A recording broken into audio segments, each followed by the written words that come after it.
Hello, everyone. Welcome. My name is Fisher Derdarian, and I am the Executive Director of the Roger Scruton Legacy Foundation. It is my pleasure to welcome you today to our fourth interview of the Building Beautiful series, which is going to be an interview with Duncan Stroik. The mission of the Roger Scruton Legacy Foundation is to establish Scruton's legacy through the conservation, care, and continuation of traditional wisdom and culture. Architecture was an important topic and interest of Roger's. He spent the last year of his life famously working on the UK government's Building Better, Building Beautiful Commission, and this is why we too pick it up and continue his work on it. The Building Beautiful series is an exploration of pressing and urgent questions on the topic of traditional architecture and urbanism. And the past three have been wonderful, I think, additions led by our great senior fellow in the Built Environment, Dr. Samuel Hughes. I was just informed today that he is actually now a doctor, so I'm pleased to share that with you all. Samuel, as I said, is our senior fellow, but he's also a research fellow at the University of Oxford and a senior fellow at the UK think tank Policy Exchange. So I'll go ahead and hand it over to Samuel, who will introduce Duncan a little bit more and be the guide to today's discussion. Samuel? Thank you. So it's my very great pleasure today to welcome Professor Duncan Stroik to this series. Duncan was educated at the universities of Virginia and at Yale. He began his career as an architect in the practice of Alan Greenberg, the very famous classical architect, and he has since become, I think it's fair to say, the world's most distinguished contemporary traditional church architect. He is the founder of the Institute of Sacred Architecture and the Sacred Architecture Journal, a professor at the University of Notre Dame, a member of the US Commission of Fine Arts, and a recipient of a fairly enormous number of awards, including the Arthur Ross Award of the Institute of Classical Art and Architecture. So it's my very great pleasure to welcome him to this series. Fisher is always reminding me before we start in earnest that you should be adding questions and comments to the chat bar, or the Q&A, which will then be brought up for us to discuss a little bit later in the evening. Duncan, we usually start these interviews with a little bit of autobiography. Can you tell us a bit about how you became interested in traditional architecture in the first place? Oh, it's so kind of you to ask. And I want to say, Dr. Samuel Hughes and Fisher, what an honor it is to participate in the series on Building Beautiful in honor of the great Roger Scruton, who I had the pleasure to meet a number of times, read his works on architecture, and as well as his works on music and other things. And I want to say clearly our greatest living philosopher of aesthetics and of architecture and art, and a great honor to have known him, and we're so glad what he was able to do. We're sad that he left us what seemed to be early. So at any rate, it's an honor to be here and talk with you about Building Beautiful, and I don't have much wisdom to impart, but happy to talk. Don't believe that for a moment. Just the wisdom part. So talk about, we were going to talk about what now?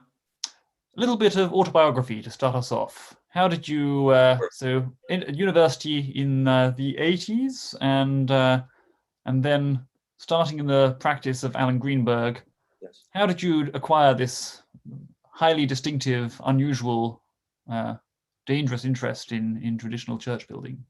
Yes, thank you. Well, I'm the son of an architect, and I grew up visiting famous buildings, both by dead architects and by contemporary architects.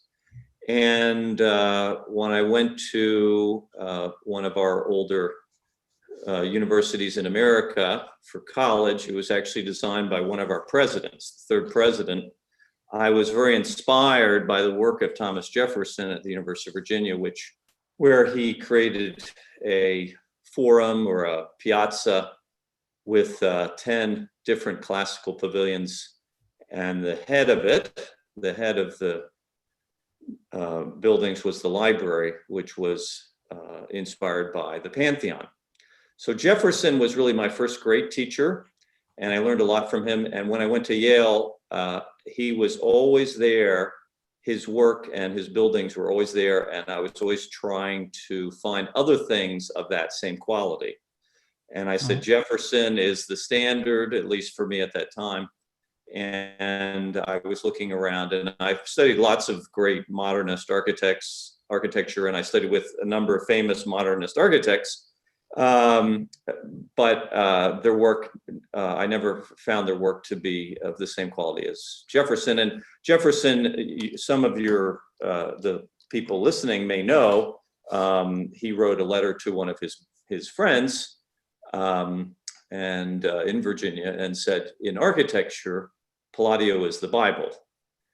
And for him, Palladio was the mentor and the example. So for me, early on, it was Jefferson.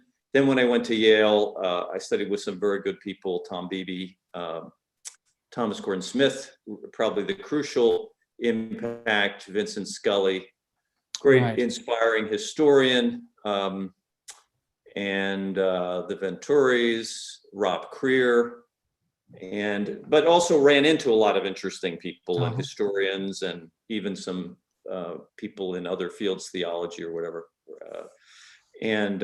So Jefferson was always back there. Then Palladio, I tried to take Jefferson's advice and let Palladio be the Bible in architecture.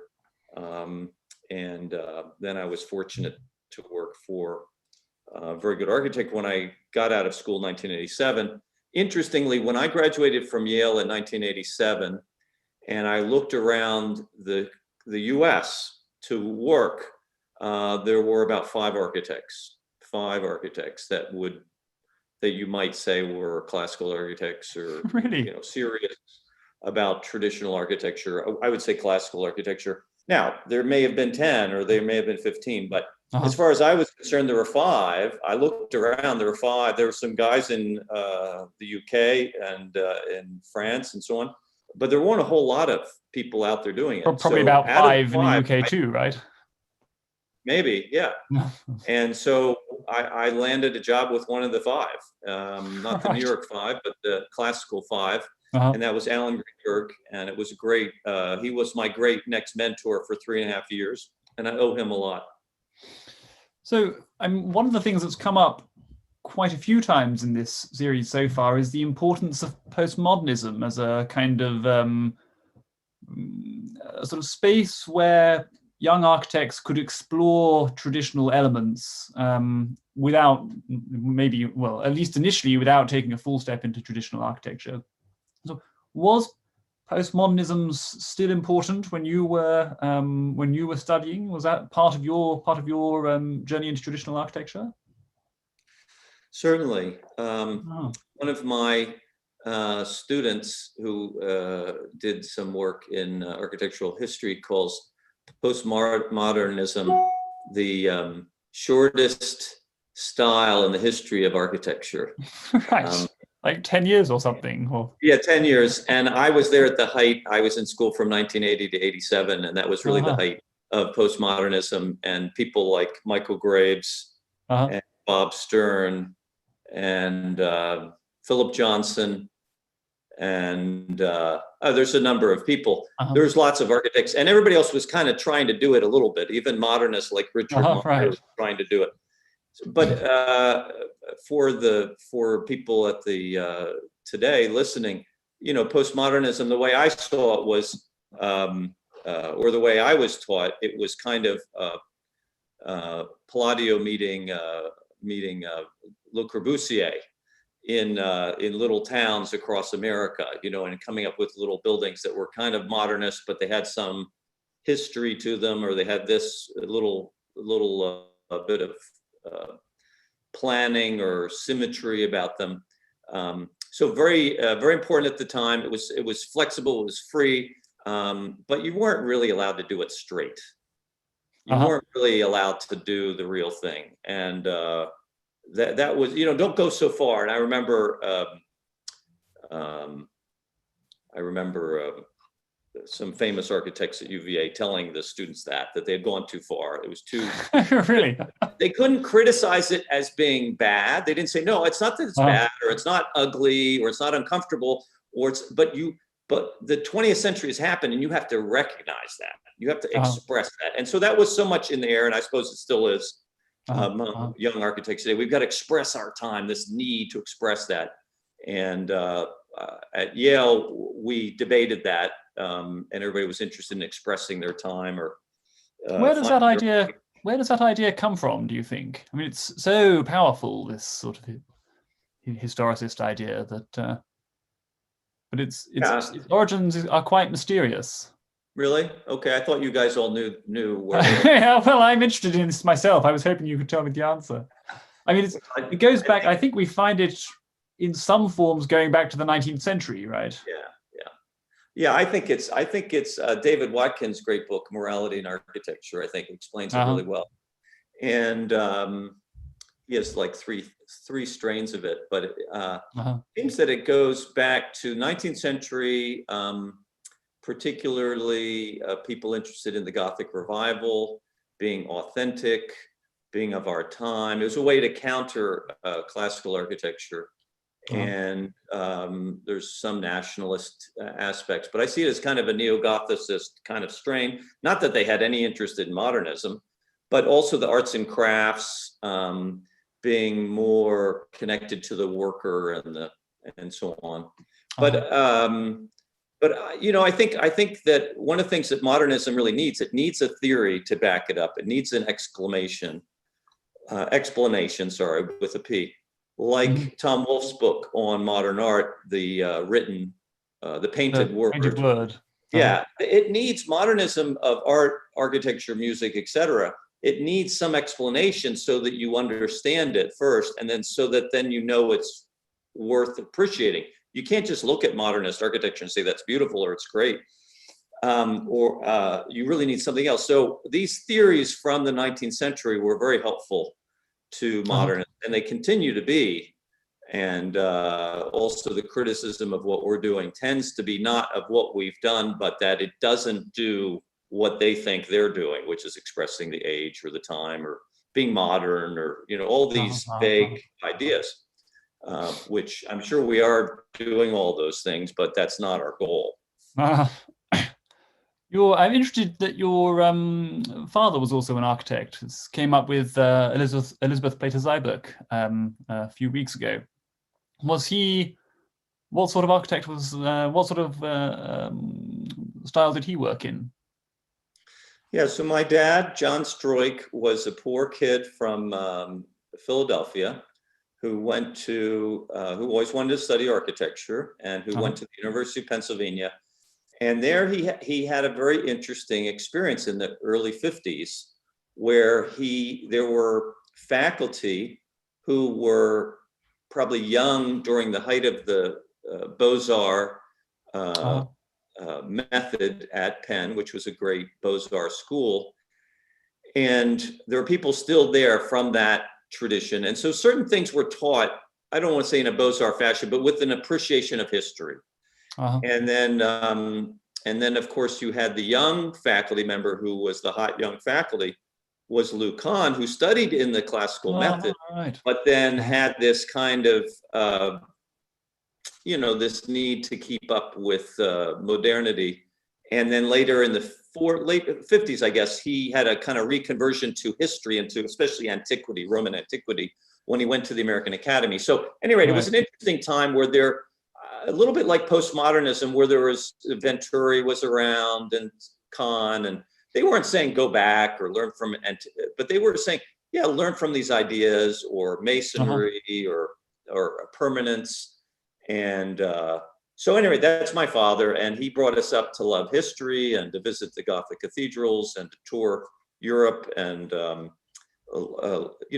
learn and draw from great things. And so I owe him a lot, thank him a lot. And also a great library. Every serious architect, or certainly serious classical architect, needs a library. And my father had a great library, and he was kind to his son and let me borrow books and look at them. And I might even read them, but mostly look at them.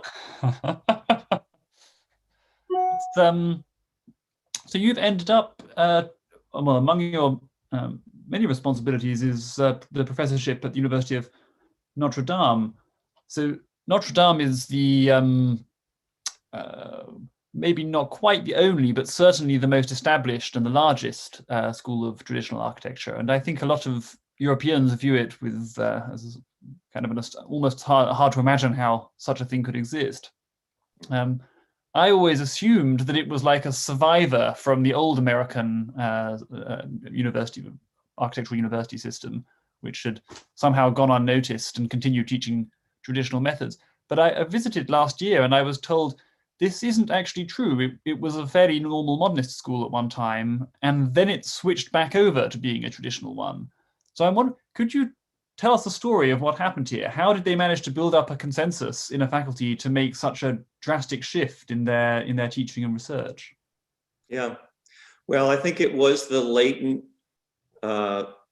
continuation of postmodernism, continued at Notre Dame, where we have the oldest school of architecture in America that sends all our students to Rome.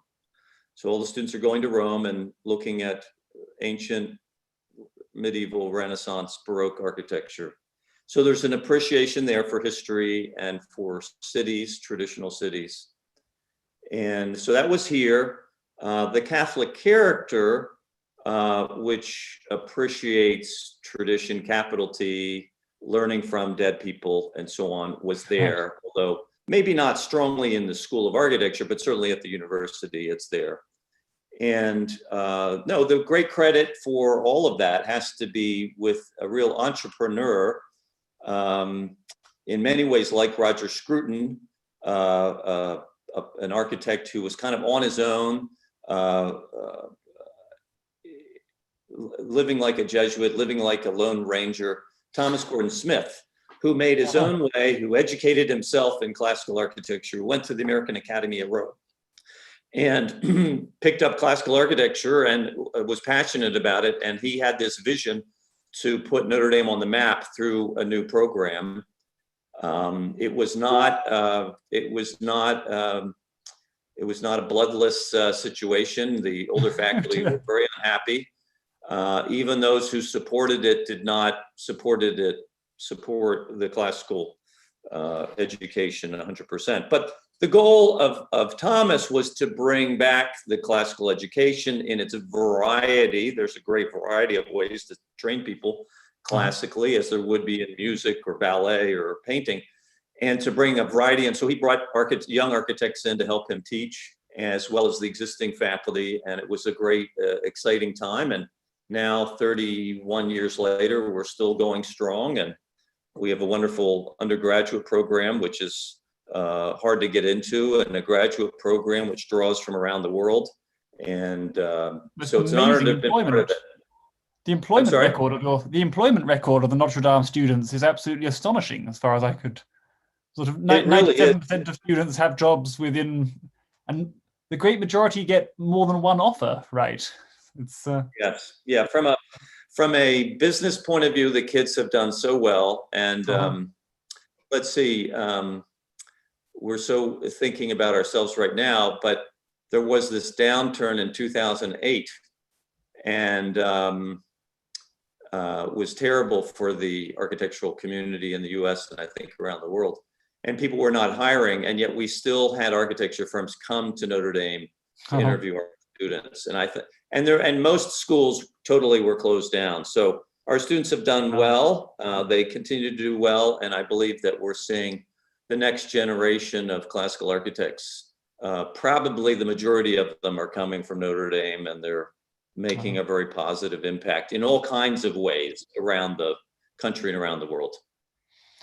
I wanted to ask about, so this question about different traditional styles. So back in the 19th century, this was one of the big themes of sort of intra-traditional dispute. So not the question between modernism and traditional style, but between the classic battle of the styles between classical and Gothic architects in the High Victorian period, and then all the sort of eclectic styles in the later 19th century. And people felt, in some cases, felt very strongly about this, and there was really thought there was one traditional style that should be promoted, or some range of them that should be promoted at the expense of the others. Now, in the interviews I've done so far, and in other, of course, elsewhere in conversations, I tend to find this is kind of the dog that doesn't bark. Like, most of the people I've spoken to are quite relaxed about different traditional styles.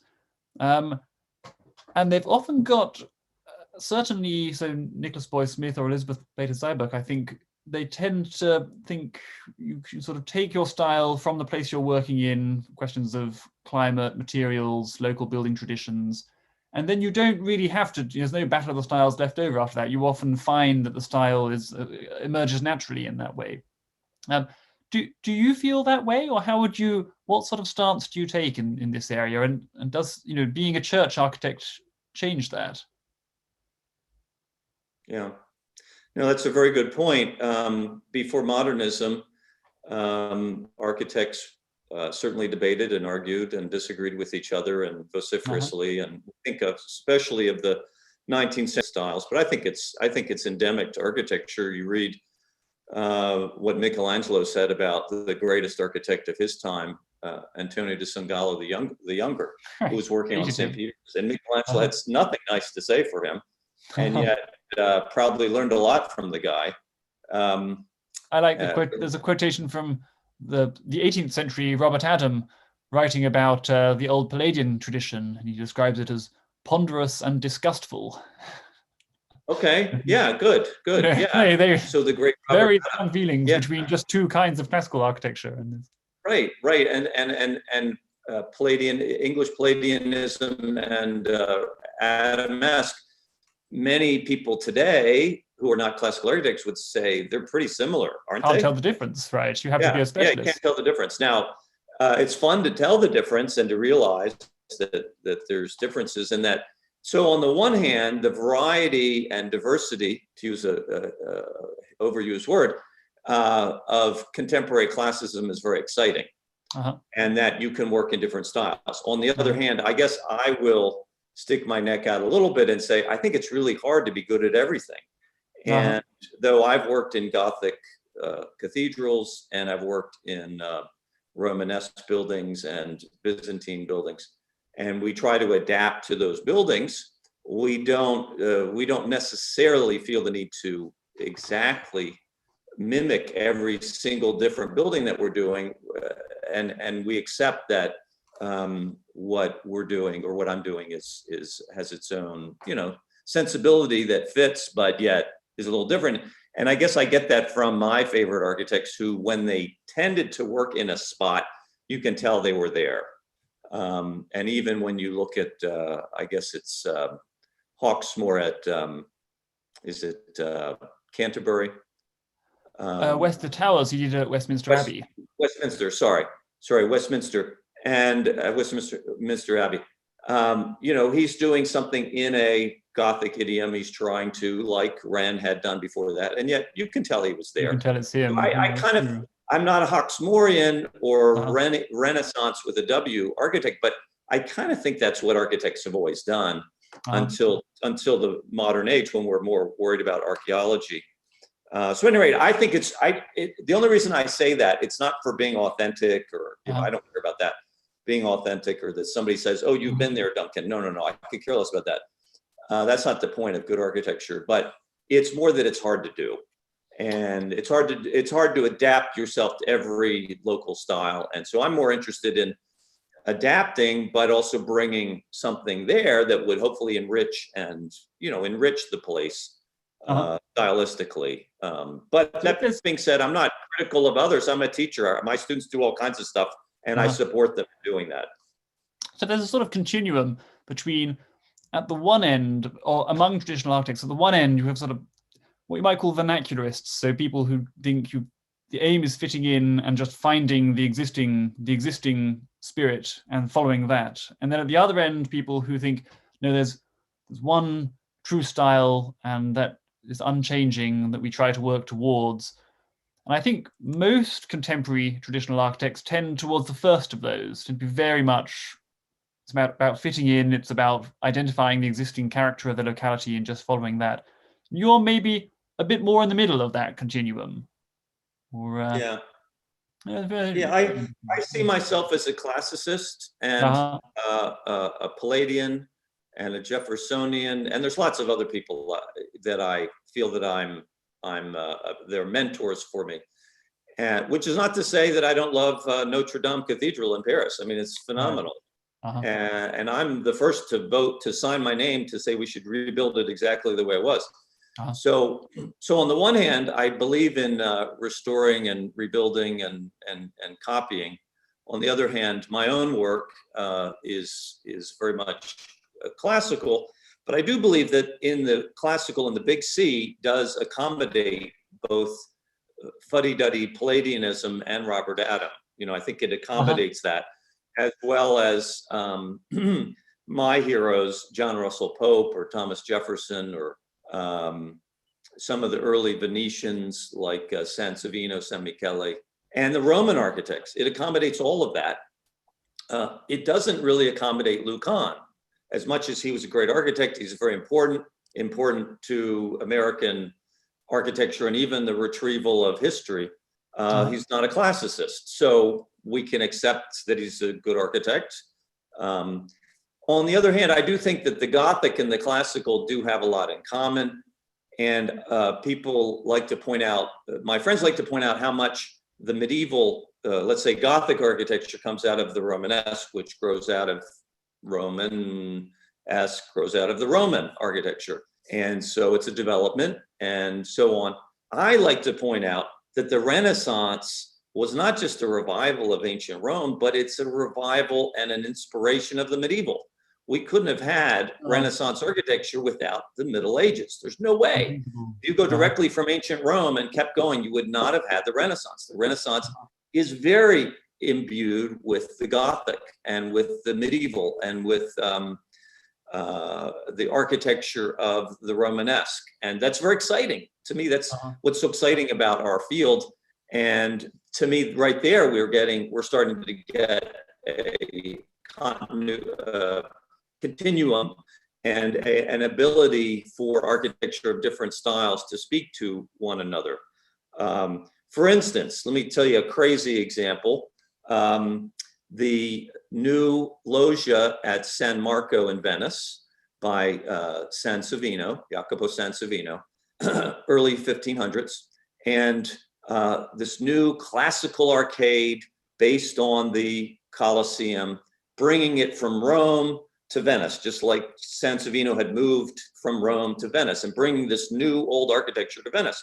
Well, years ago, I did a little study of that. And if you look at the arcade of Sansovino, the arches dimensionally, not proportionally, but dimensionally, the arches of the new arcade are the same as the arches of the old arcade. Which is a very early Renaissance thing. So there's a continuity between a lot of architecture that maybe doesn't always hit the eye. We see the variety, or we emphasize the different stylistic aspects, which is fine. But yet there's a continuity of dimension or proportion or materials, obviously, and that's very exciting to me. Do you work at all in the Gothic? You've done restorations, haven't you? Yeah, so we have been fortunate to work on a number of historic buildings that were in different styles, and we try to do something that fits.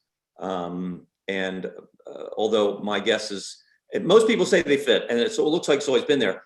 My guess is 100 years from now, people will say, "Oh yeah, and that was done, in 2010 or 2020." But it doesn't matter. That's not the point. So we've done a couple of things. Stroikian restoration. Well, yeah, exactly. Yeah. But I don't really care if they know who I am. I just, we want it to fit, but you can tell, if you really study it. But what's interesting is we worked on some kind of normal American Gothic churches, which are fine, 19th century. We're working on 2 right now. And we try to do something that fits and that the client feels has always been there. We also one of the fun projects that we've worked on is by a cathedral in the Midwest in South Dakota, where the architect was French trained, Emmanuel Masqueret, French architect. came to the US, and he was one of these great 19th century école guys, and their idea about new architecture was hybridization. So all of his architecture is a hybridization of école or high style classical composition, and yet motifs from the Romanesque and the Gothic, sometimes even the Byzantine. Those motifs being brought together as a hybrid, so it's all one new style. And if you look at extremely interesting thing to work on. Yeah, so we got to do that, and so that gives you a lot of freedom to go one way or the other. But to me, that shows one way that Masqueray and other great architects have. Perhaps the most famous building is the cathedral in France by one of his teachers. What am I thinking of? Striped. But the Byzantine and the Romanesque and of course the classical underpinning come together. And I love that continuity. And so we've worked on a couple of things by Masqueray and some Gothic churches, and we welcome that. I wonder if Fisher can find an image of that and bring it up on the St. Paul in Minnesota, or St. Joseph in Sioux Falls. We're getting there we go. Oh, there we are. This is the before. This is the before. Very nice church. Yeah, there you go. Right. My goodness. And that's Emmanuel Masqueray. He studied with Whitney Warren at the École, and then came to the U.S.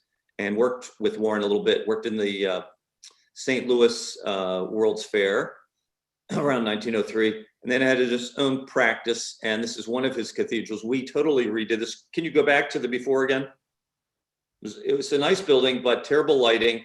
The altar sanctuary stuff was all moved around, and very nice Art Deco baldacchino, but the bishop felt didn't fit. So we wanted to bring all this alive. Can you go forward again? Yeah, and bring it all out. So that's the goal here. A lot of things were destroyed in the 70s and 80s, 50s, 60s, 70s, and 80s.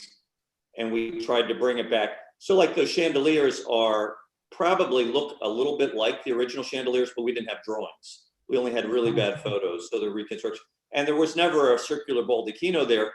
But if you study Masqueray's work, you see that he was a big fan of the baldacchino and this kind of early Christian revival. Right. Yeah. You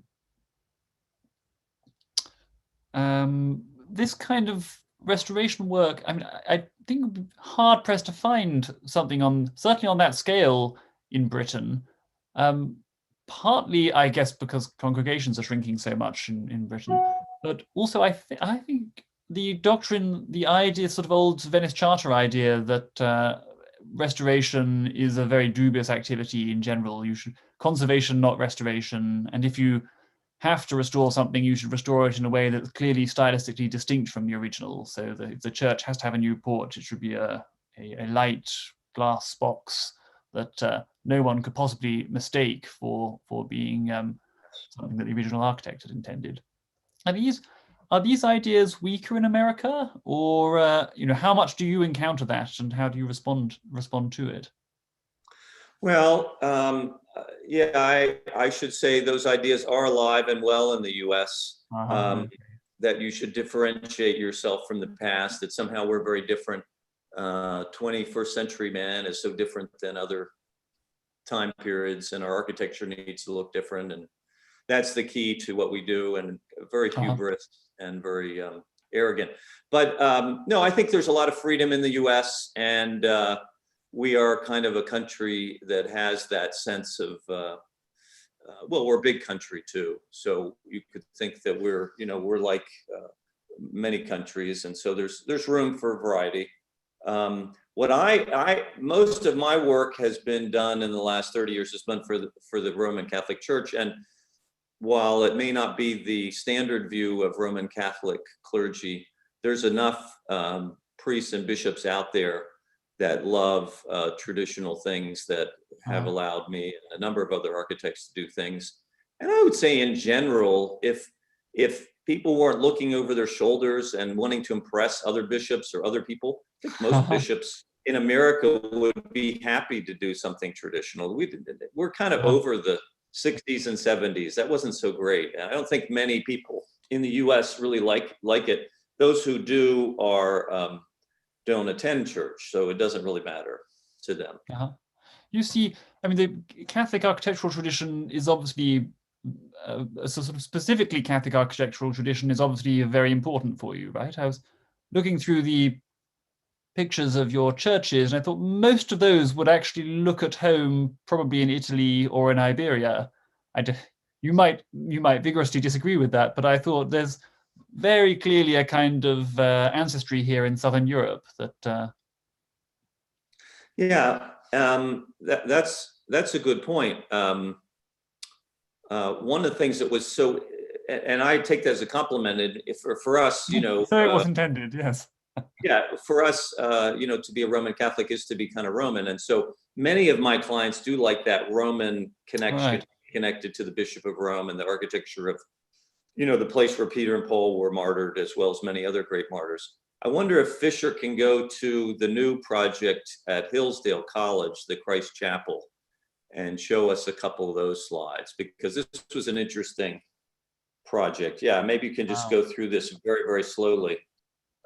This is a new college chapel in the Midwest, a couple hours from, slow down, a couple hours from Detroit.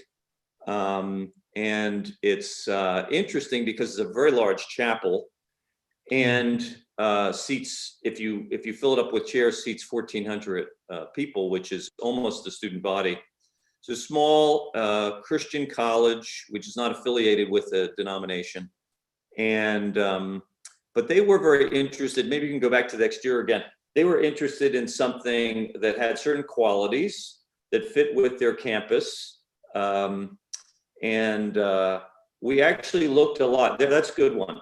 We looked a lot at some great British architecture. And this is where interesting things came together. I was looking at great Anglican architecture in the US, Christ Church in Philadelphia, which is one of our early colonial churches, Palladian. And then St. Paul's in New York, which is right near where the World Trade Center was bombed. It's another great early colonial Anglican church. And I looked at those, and then I looked at their inspiration, which of course is St. Martin in the Fields by Gibbs, was one of my favorites. So this project forced me to look at some great English churches, Protestant churches, Anglican churches, and to bring together my love of Rome and Palladio. And of course, people like Gibbs and the guys who worked in Philadelphia and New York were also fans of Palladio in some way, indirectly. So Gibbs was in fact a Catholic, wasn't he?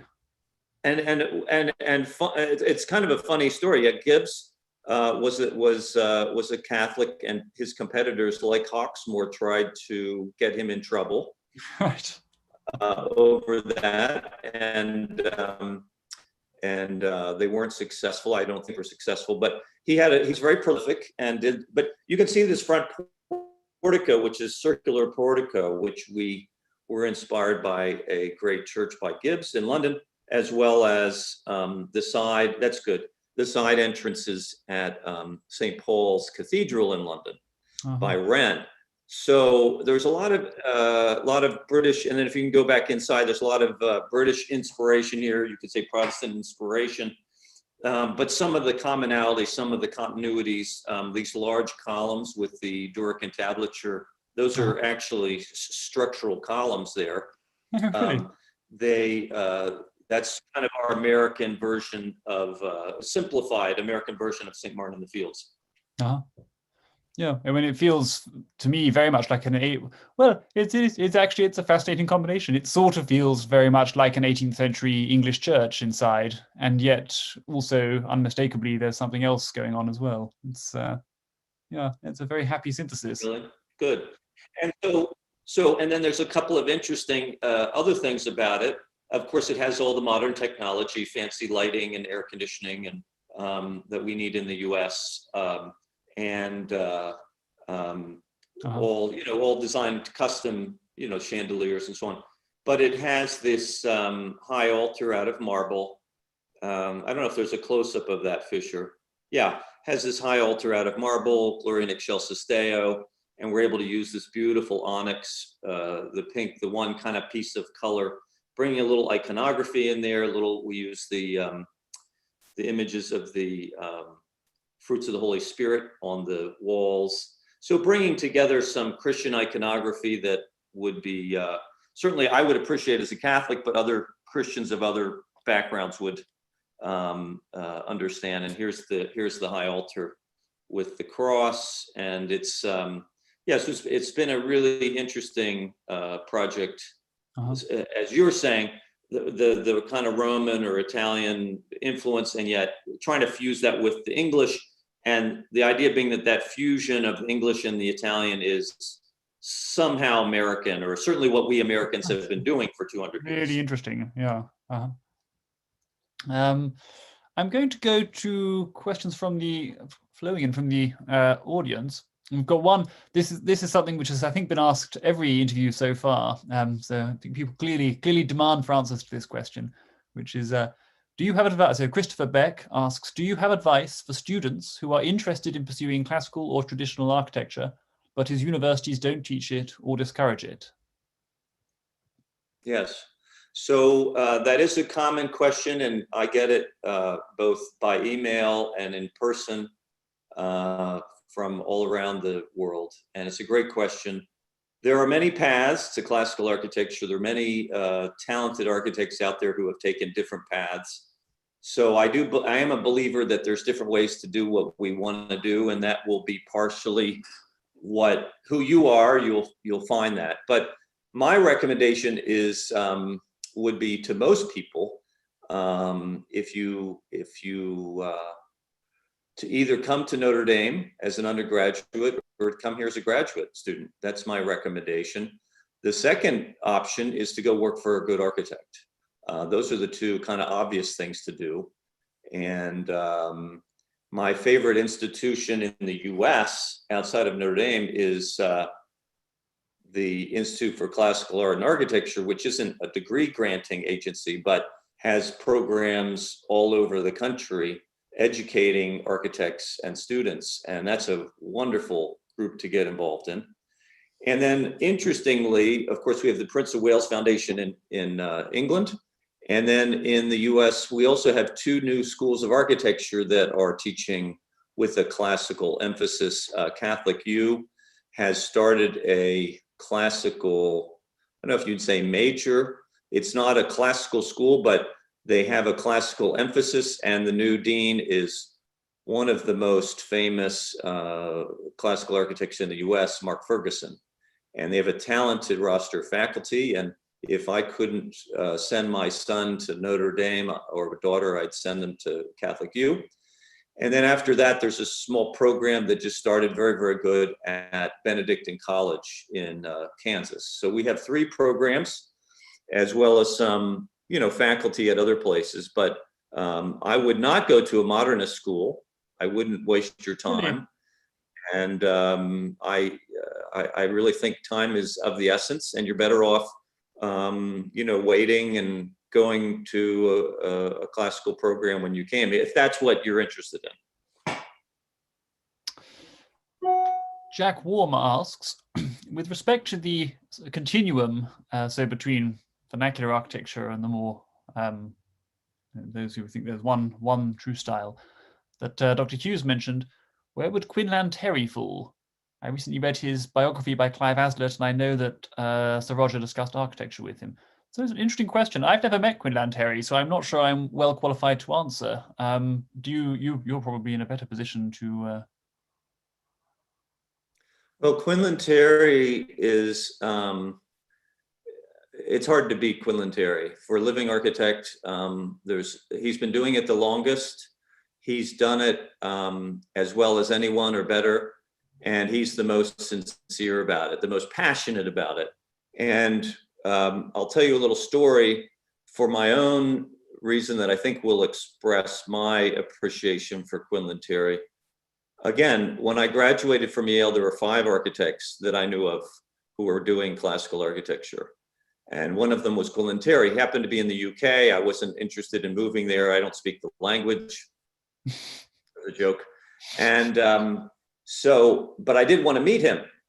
And so on my honeymoon, I took time off. We went to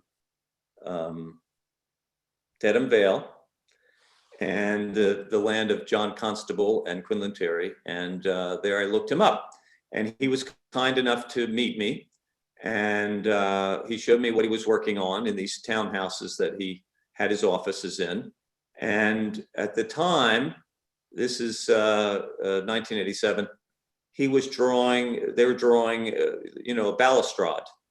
And it was drawn at full scale. Like they drew it at 1:1. Wow, big drawings. And I said, Mr. Terry, that's very interesting. Why do you need to draw them that large? We don't draw them that large in the US. He says, well, how else do you know how they look? If you draw them at full scale, you know exactly how they look, and you can get it right. And so that stuck with me, along with his work, his beautiful work around the world. And so when I went back to Alan Greenberg's and we were working on a large newspaper building, kind of Greek revival newspaper building, we drew the columns at full scale. They were like 18-foot columns, and we drew them at full scale. And that was the beginning of my foray into full-scale architecture. And I've been teaching that at Notre Dame for 30 years. And I'm happy to say that architects across the country, across the US, and I think England too, are drawing things at full scale. Whereas before we would have drawn them at half or quarter or whatever. And so Quinlan Terry, I think, has had a big impact on a lot of us. And he's a man of great British, who knows and practices the great British architecture, especially the country house. But he spent, so many of his vacations were spent drawing buildings in Venice and in Rome. And I think that's his success. And so I've tried to do the same in my own vacations. So it's somewhat, as you said earlier, that he may have works in quite a particular style himself. It's mostly English Georgian, but has a much, much wider range of styles that he admires and appreciates and welcomes to see others working in. Yeah, that's the way to put it. And as a teacher, I feel very strongly about that. There are lots of really good architects out there. Francesco Borromini, or some of the great Rococo architects, or Art Deco architects in this country, the skyscrapers, the concert halls, the train stations. This is great stuff. I mean, it's you in a certain way, you can't beat it. It's all really, really good stuff. That doesn't mean I want to do it, or if I were asked to renovate a building, that I wouldn't also bring something else into it. But no, I mean, if it's great stuff, it's great stuff. And as a teacher, I try to encourage that among my students. And but to speak every single language under the sun well, and to try to write with it beautifully, I think there's very few of us that can do that. Write using 10 languages and write beautifully. There are people like that, but that would be the key for an architect, to be able to work in 10 completely different styles. You'd have to speak the language, like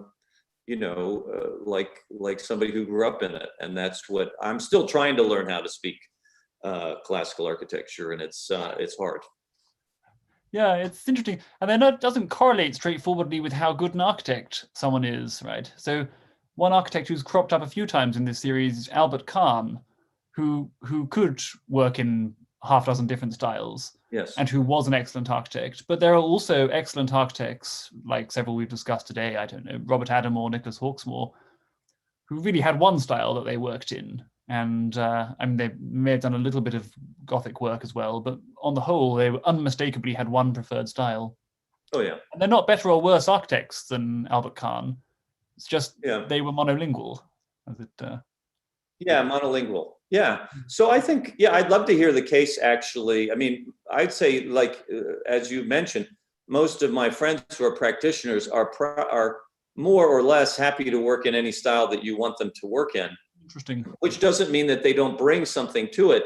I'd like to hear, actually, that argument made, not that whether it's moral or immoral or of our time. No, I don't care about that. It's really, does it produce great buildings? That's really what I'm about. I'm interested in producing great buildings. And if you say, Duncan, do this new Gothic cathedral and make it a great building, and I say, well, I can do that, I will do that, and I'll take the years to learn the Gothic to do that, then fine. But if I say, it won't be great, but if you let me do it the way I think it should be done and it'll be great, isn't that better? Right. Yeah, and there is a risk of people getting distracted by style, right? If there's sometimes, certainly some late Victorian architects in this country, when the debate was always, oh, which style are we going to work in? Sometimes if a monolingual architect has a kind of focus. They're just thinking, how can I get this right in terms of the tools that I'm working with? How can I really perfect those tools? Yeah. And that often has blessings for people. Yeah. Well, the time, I mean, I guess part of it is style, part of it is training. I don't mean training, but what is your training? And I think of our great American buildings built in the before the Columbian Exposition, which is 1893. Before we have a lot of architects going to the École des Beaux-Arts, and they're studying on their own. And something like the Library of Congress, which is a magnificent building in DC, is designed by a firm. They looked at like 10 different styles. And the general idea for the building, I think, was similar, but they looked at all these styles. Well, it shows the problem with the building is that they never really had that vision. They came up with something very ornate, a very ornate classicism, which is great, but it's not on the level of the Supreme Court or even of the Capitol, which had a more constant vision for the building, even though they had the money for it. So to me, that's an example of a time period, not a methodology, but a time period where, 1860s, 1870s, 1880s, their buildings are okay, but they're much better in the 1890s, early 20th century, McKimmon and White, Career and Hastings. Some of that focus returns. Yeah, I think so. But why is that? I think it's training, but it's also focus, and nothing wrong with doing it in a different style, but be careful when you just switch styles like clothing, like you're going to a masquerade party. Be careful. David Adamick asks, would you say that Vatican II had an effect on Catholic Church architecture? And if so, how? Yes. Definitely a question for you. This is a great question. Thank you. Something I've spent a lot of time working on. And the simple answer is the architecture in the Catholic Church and in all churches was going downhill. Sorry, it was going modernist before 1960. Before Vatican II. It was already going downhill. And the architects had bought into the philosophy of the zeitgeist and of modernity already. But the church was a holdout. And so there were less crazy things being done in the 40s and 50s in the Catholic Church than in many other places.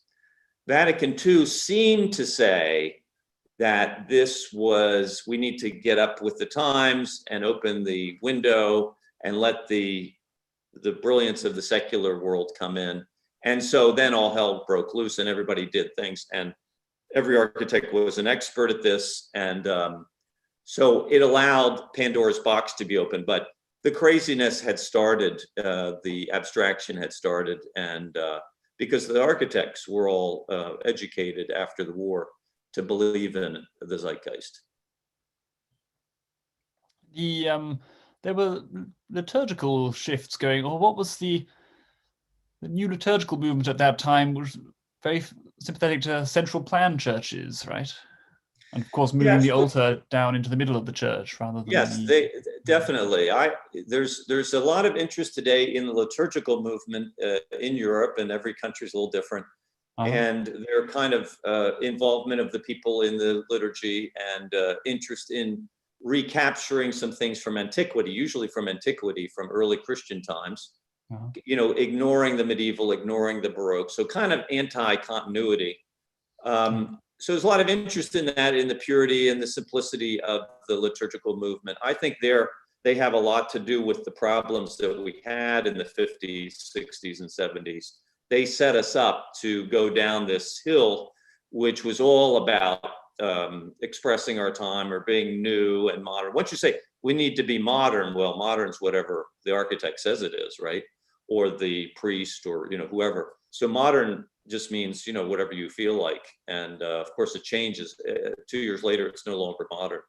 So the liturgical movement, I actually, while they started out doing very good things, I think they ended up with kind of an agenda that was somewhat minimalist, and certainly very limiting, very not very flexible, not very open to the riches of our history. And that's what I would say. Continuity is better than narrowness, and richness is better than poverty. And we have 2,000 years, 3,000 years of great architecture. We should avail ourselves of that richness and not be limited by these words or these propagandists that want us to, put on blinders. One final question from Björn Finke, who asks about what you think of the complete reconstruction of destroyed buildings, so Coventry Cathedral or Dresden's Frauenkirche. Yes, now isn't Coventry the one that was not rebuilt? Right, Coventry is not rebuilt, but a novel building built on the same site, and then the Frauenkirche is... Yeah, and it's interesting that people of that time that were interested in liturgy and architecture find Coventry very interesting. I don't find it very beautiful at all. To me, there is kind of a universal standard of beauty, and if we compare new Coventry to old Coventry, is it better or is it as good as? And that should be the standard. So, but if you do have a great work of art like Notre Dame in Paris, and if you have a Viollet-le-Duc and he can put a new spire on it that's bigger and better than the old one, and you have a new, maybe there's a Ralph Adams Cram or someone that can do a new high altar that's bigger and better than the old one, I'm all for it. But if you can't, or it's very hard to find them, or the powers that be are very unlikely to do that, there's nothing wrong with rebuilding it exactly the way it was. If it's beautiful, rebuilding it seems like the obvious thing to do. If we did have, if there were in Germany today an architect who could work in sort of the 18th century Protestant Rococo better than Georg Baer could, fine, let him or her have a go at building something better than the Frauenkirche. But it's a pretty tall order to... the Frauenkirche, if people, I don't know if you can put that on real quick, Fisher, if you can find it on the internet, but that's an amazing, one of the largest churches in Europe, and in Germany and Dresden, and I think the British bombed it, I'm sure the US didn't, and destroyed it in World War II. And I think a lot of good things came out of rebuilding it. A Lutheran church, symbol of the town, on the skyline, gave the people, I mean, it was in ruins until 10 years ago. And they learned all kinds of things by rebuilding it. That's the other thing, is when you rebuild something, you recapture some aspects of craftsmanship that you didn't maybe need because you're not using it. And so those craft ideas or even artistry can be now applied to new things. That's very exciting to me. I'm happy to rebuild the Frauenkirche, but I'm also excited to use those. Thank you. I'm also very excited to use those craftsmen or that technology to build a new dome. This is actually a masonry dome, and with that huge, heavy lantern on top of it.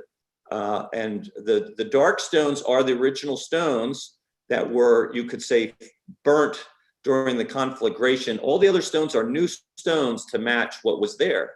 So really, most of this is new stone, and it's a masonry structure with some reinforcing.